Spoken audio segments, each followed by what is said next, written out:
Assalamualaikum warahmatullahi wabarakatuh. Halo guys, apa kabarnya? Kembali lagi bersama saya Bubi Herian. Saya baru aja baca berita yang mana ada seorang Jadi ibu rumah tangga ya. Jadi namanya adalah Desire Tarigan. Jadi beliau ini adalah ibundanya dari Bam Samson gitu kan. Jadi ada vokalis band ya, boy band namanya Samson dari Indonesia gitu. Dia punya ibu namanya Desiree Tarigan. Jadi suaminya itu adalah Hotma Sitompul. Itu adalah pengacara top gitu kan. Nah, jadi ceritanya beliau ini ya, ibu kita ini dia ngaku diusir oleh suaminya. Jadi tanpa alasan yang jelas gitu kan. Jadi dia tuh sempat tinggal di rumah orang tuanya, ya kan, juga di rumah dan rumah anaknya juga di Bali gitu kan. Jadi itu beliau pindah-pindah gitu kan. Jadi sempat di rumah orang tuanya, juga di rumah eh, apa ya rumah anaknya di Bali. Jadi bahkan adik Bam Samson ya, Bams ya, itu nama vokalis ex Samson gitu kan. Jadi dia sudah nggak jadi vokalis Samson lagi. Itu adiknya Priyanka Regina Bukit itu diminta Hotma Sitompul untuk mengambil barang-barang ibunya di rumah. Jadi suaminya itu Pak Hotma Sitompul pengacara itu minta adiknya ini anaknya yang itu untuk ambil barang-barangnya di rumah gitu. Nah, yang membuat terkejut itu adalah gini guys. Katanya bahkan dia menunjuk ibu kita ini yaitu si Desi Tarigan ini menunjuk pengacara Paris Hotman untuk untuk mengurus itu gitu. Jadi dia tuh mengaku sempat menangis gitu kan saat konsultasi hukum dengan Paris Hotman ya. Pengacara terkenal juga nih. Jadi baik Hotma Sitompul maupun Paris Hotman ini adalah pengacara terkenal gitu kan. Jadi dia tuh sempat nangis-nangis gitu bahwa waktu konsultasi kan sama Paris Hotman ini itu mengenai pemasaran rumah tangganya dan aset yang tak pernah sama sekali diberikan gitu kan. Jadi nggak ada aset atas nama dia gitu guys dari suaminya. Nah ini saya pengen bahas ini guys. Jadi gini, ini kan suatu masalah gitu. Jadi ini saya pengen bahas dari kacamata Islam ya. Makanya saya katakan ya, saya nggak mengurusin masalah rumah tangga mereka gitu. Itu urusan rumah tangga mereka. Saya cuma ingin bahas ini dari kacamata Islam gitu. Betapa sempurnanya Islam, betapa paripurnanya Islam itu. Jadi ini bukan cuma kasus segini, bukan hanya menimpa beliau-beliau ini gitu, tapi juga ada beberapa artis lain juga pernah seingat saya gitu kan.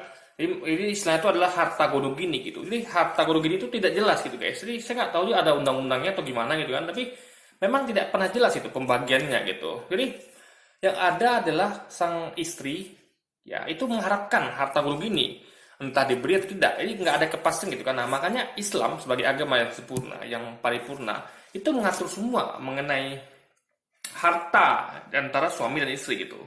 Jadi Islam itu ada syariat mengenai yang mengatur mengenai harta gitu kan. Nah, jadi tentu syariat ini tidak akan berguna kalau tidak diikuti oleh umatnya. Makanya Islam itu tentu mewajibkan umatnya untuk mengikuti syariat itu. Nah, saya ingin bahas, jadi kita sekarang ini ingin bahas tentang syariat itu guys. Jadi gini, dalam Islam itu harta suami dan istri itu adalah harta masing-masing gitu. Ya, suami punya harta sekian, istri punya harta sekian, itu tidak ada kepemilikan yang digabungkan gitu guys. Ngerti nggak?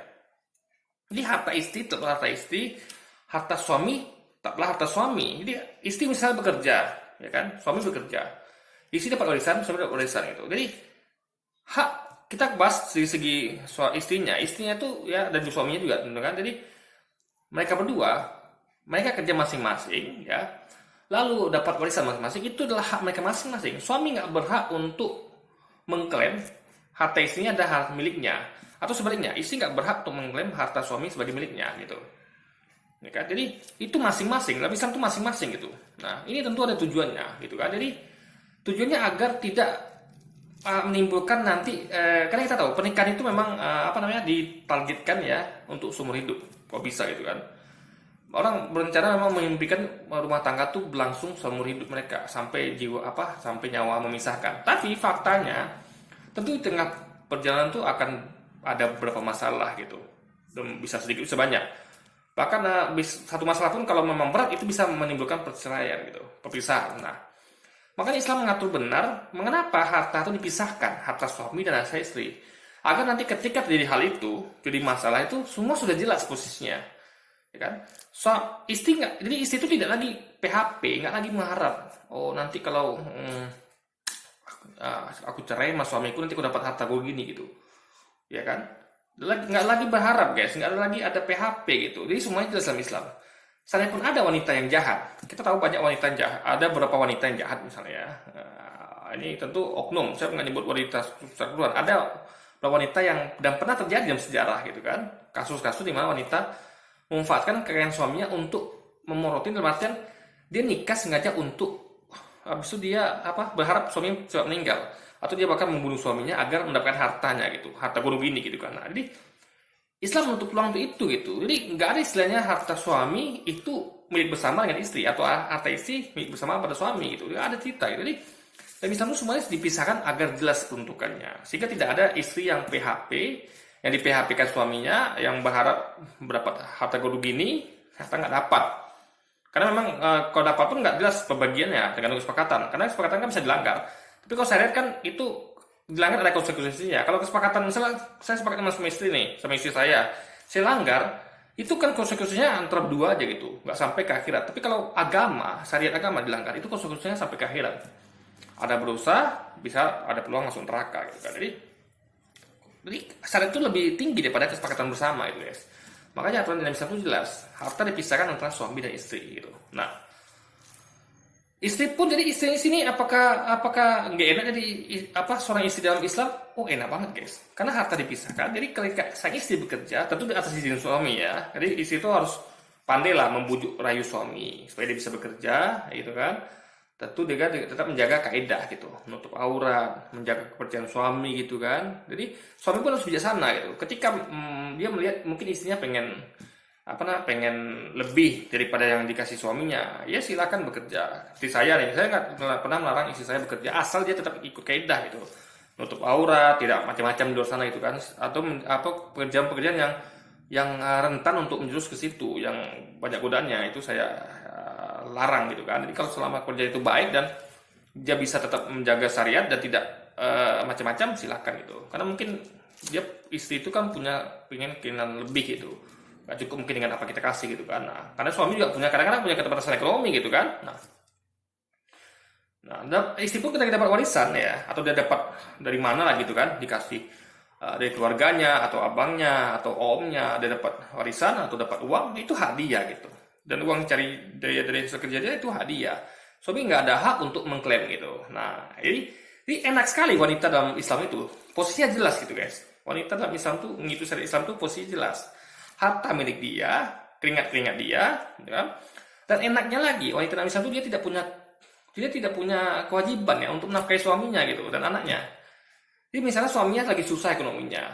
Nah, istrinya boleh bantu atau suaminya nggak susah pun ekonominya, istrinya boleh bantu dalam artian nggak ada kewajiban guys gitu, nggak dipaksakan dan tidak ada kewajiban, ibaratnya nggak dikerjakan, nggak dibantu pun keluarganya istrinya nggak berusaha gitu kan. Jadi itu adalah kerelaan saja gitu. Nah, jadi posisinya jelas. Nah, suami sebagai suami nih ya, karena suami adalah punya tanggung jawab. Dalam Islam tuh diatur suami itu tanggung jawabnya bukan hanya pada istrinya, bukan hanya kepada anaknya, tapi juga kepada semua perempuan yang ada di keluarganya. Baik ibu dia, ibu kan perempuan kan, lalu nenek dia, tante dia, apalagi sepupu perempuan, adik perempuan, kakak perempuan, pokoknya semua wanita yang ada di keluarga besarnya itu tanggung jawab sang laki-laki gitu, ya kan? Nah, makanya dalam Islam itu laki-laki dikasih warisan lebih besar pada perempuan.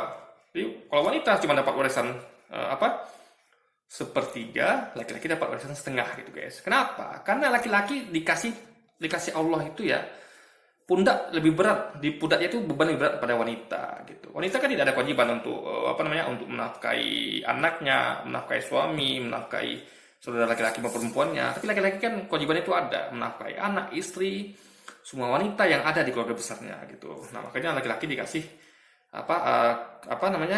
warisan lebih daripada wanita gitu. Nah, dan laki-laki wajib menafkahi istri gitu kan, dan itu kewajiban tidak ada pada wanita. Nah, tentu kewajiban ini memang Allah tidak juga terlalu memberatkan gitu.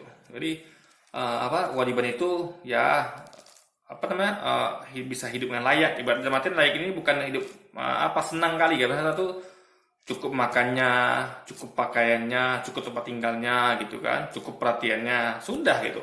Nah, cuman laki-laki sebagai laki-laki kan harus bijaksana gitu. Dia harus melebihkan gitu. Jadi ibaratnya untuk kehidupan misalnya membutuhkan misalnya anggaplah 2 juta sebulan gitu. Nah, sebagai laki-laki itu harus dituntut bijaksana. Islam tuh mengajarkan laki-laki untuk bijaksana gitu. Caranya kenapa untuk mengajarkan laki-laki dan memerintahkan laki-laki untuk bijaksana walaupun ini bukan kewajiban ya, yaitu dengan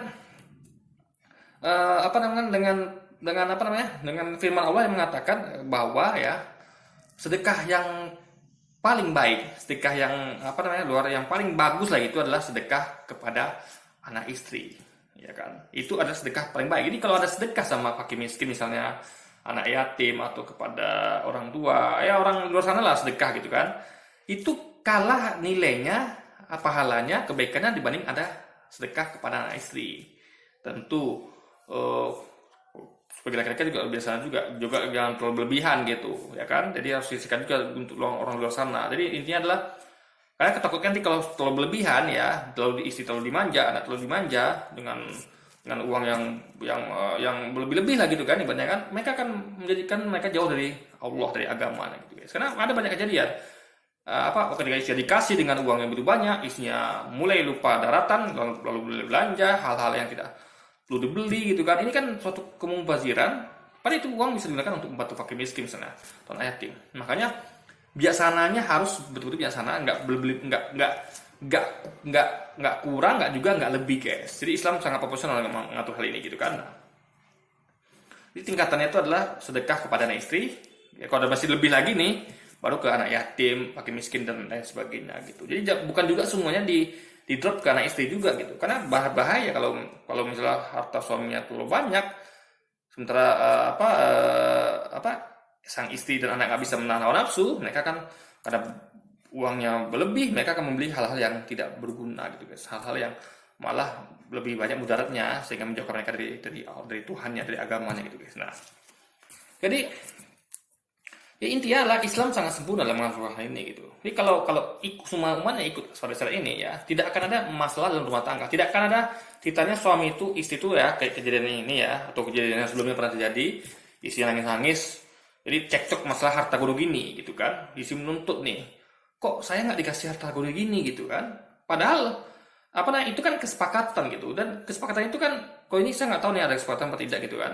Nah, itu kan perlu dibuat sebelumnya gitu, karena kan nggak bisa juga ujuk-ujuk gitu kan menagih tapi sebelumnya nggak ada kesepakatan gitu, ataupun antara ada kesepakatan lalu ada tagih, bisa aja suami ada mangkir gitu, karena memang hanya kesepakatan guys, konsekuensinya hanya di dunia saja gitu antara suami istri. Tapi kalau syariat agama itu konsekuensinya sampai ke akhirat gitu, karena Islam syariat itu mengatur akan hal itu, kewajiban untuk mengikuti syariat gitu kan, yaitu tadi itu harta. Jadi harta istri, harta suami, tapi suami punya kewajiban untuk menafkahi anak istri dengan layak ya, kalau bisa lebih, karena sedekah yang terbaik adalah untuk anak istri.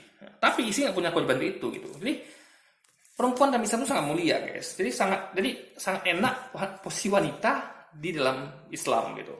Mereka betul-betul dimuliakan gitu kan. Mereka betul-betul dimanja gitu kan. Jadi mereka tuh bahkan mereka tidak perlu kerja guys. Jadi cukup laki-laki yang bekerja, mereka tinggal di rumah ya, menunggu nafkah dari suaminya. Tapi tentu suaminya juga belum tentu ekonomi juga bagus. Jadi kalau yang istri juga kerja silahkan itu. Jadi mungkin istrinya pengen lebih gitu kan, ya kan, atau karena suaminya kadang-kadang nggak mampu gitu kan. Tapi kalau misalnya suami mampu, alhamdulillah, tak bisa ngasih lebih, alhamdulillah lagi. Jadi istrinya betul-betul tidak perlu bekerja gitu kan. Nah, jadi jadi intinya adalah dalam Islam itu jelas pemisahannya. Jadi tidak akan ditemukan kekacauan dalam rumah tangga seorang muslim apabila dia patuh pada syariat ini gitu. Tidak ada PHP-an. Istri sudah tahu posisinya. Kalau aku nikah dengan suamiku nanti dengan pria ini, tidak akan ada harta gunung gini. Ya, kalau suaminya ngasih harta, alhamdulillah. Berarti itu yang tadi saya katakan itu adalah kebijaksanaan suaminya gitu. Kalau nggak ada ya udah, memang memang tidak ada, jadi memang harta itu memang milik suami ya milik suami gitu, ya kan?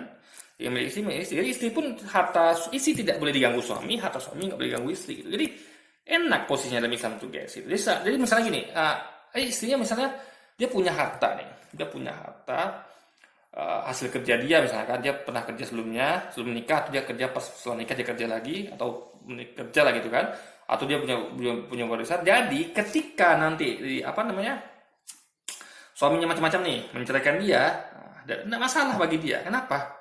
Karena harta dia tidak ganggu suami guys. Jadi harta dia aman gitu, sehingga dia bisa melanjutkan hidup gitu kan. Bahkan kalau terpaksa dia itu harus menafkahi istrinya, dia kan punya harta sendiri gitu guys. Nah itulah indahnya Islam gitu. Nah saran saya pada wanita ya, apa namanya, meskipun apa namanya, intinya Anda tuh harus ngerti kalau harta wanita itu harta Anda. Misalnya wanita di sana yang beragama Muslim ya, jadi Anda tuh punya harta, ingat itu harta Anda, bukan harta suami Anda.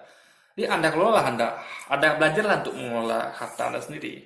Makanya kalau wanita dalam Islam tuh bisa mengelola harta sendiri, itu keren sekali guys. Dia bisa investasikan, dia bisa putar modal gitu kan. Karena suami nggak berhak mengganggu itu adalah harta dia.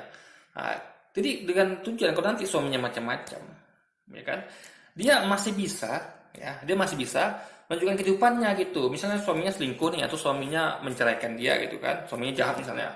Nah wanita ini sudah punya bekal gitu, karena dia punya penghasilan sendiri, dia punya warisan sendiri, jadi dia bisa apa namanya, dia bisa survive lah gitu, karena hartanya tetap milik dia gitu kan. Nah beda dengan suami, ketika sang istri ini macam-macam misalnya ya, dari apa misalnya istri yang selingkuh dan ini itu, dah suami itu nggak ada dituntut kalau misalnya menceraikan guys, gitu kan, nggak ada tuntutan harta gunung gini gitu kan ya.